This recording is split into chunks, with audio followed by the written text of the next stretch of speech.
Today is National Adoption Day. Now, American families have often looked overseas for babies to adopt, but a local mom is hoping that her new book will support those considering adopting through foster care. It's called The Forgotten Adoption Option, and it's available for pre-order now. Here's my conversation with author and mother, Marcy Bursack. Congratulations on your new book, The Forgotten Adoption Option. It Thank talks you. a lot about adopting through foster care. And why do you think it is that is the forgotten option? Why aren't we thinking of that as the go-to? Well, I think what happens, Paige, is people often think foster care, oh, that's where we temporarily take care of children and then they go back to their biological families. And that's true. 50% of the time. 50% of the time, they don't go back and they end up waiting for an adoptive home. And so that's how today we have 120,000 children in our country who are in need of a forever family. One thing that's really unique about your book is that it kind of combines two parts. You share your own experience and then you also include a how-to guide.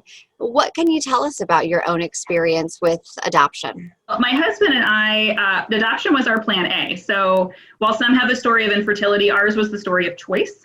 My husband's paternal grandfather grew up in the 1920s in St. Louis, was orphaned at age 7. His 2 older siblings were adopted and he never was. So my husband was really impacted as a child growing up with Grandpa Sam.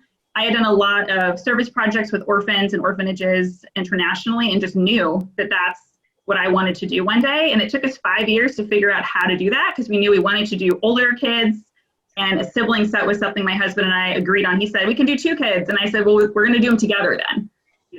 Give me a couple words to describe your experience. Very rarely do I hear adoption through foster care as described as easy. We had a roller coaster. Our journey was 18 months.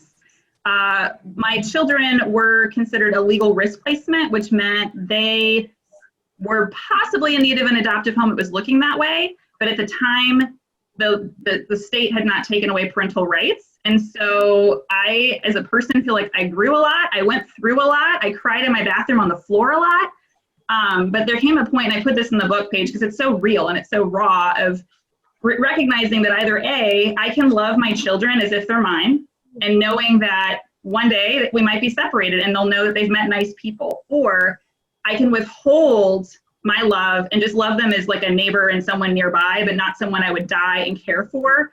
And they would never understand the depth of what it should feel like to be someone's child. So it was very conscious and very, very aware that I was taking a huge risk. But to me, it's completely worth it. Because Paige, if it was me or if it was you and we were children, like I would really hope someone would do that for us. What are some tips that you offer in your book that really are relevant to anyone on this journey? Yeah, so what I found in the 5 years of trying to figure this all out is the how is not very clear, no matter where you look, where you go to find it. And that's why this book is really that bridge between the children that need us and the families, the loving and caring families that can adopt children. So I'm teaching you how to prepare your home, how to prepare your heart, how to be able to really engage in conversations with friends and family that have varying opinions about what you're doing.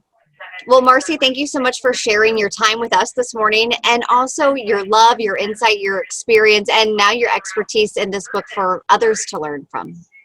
Thanks, Paige. Glad to be here, and happy National Adoption Day.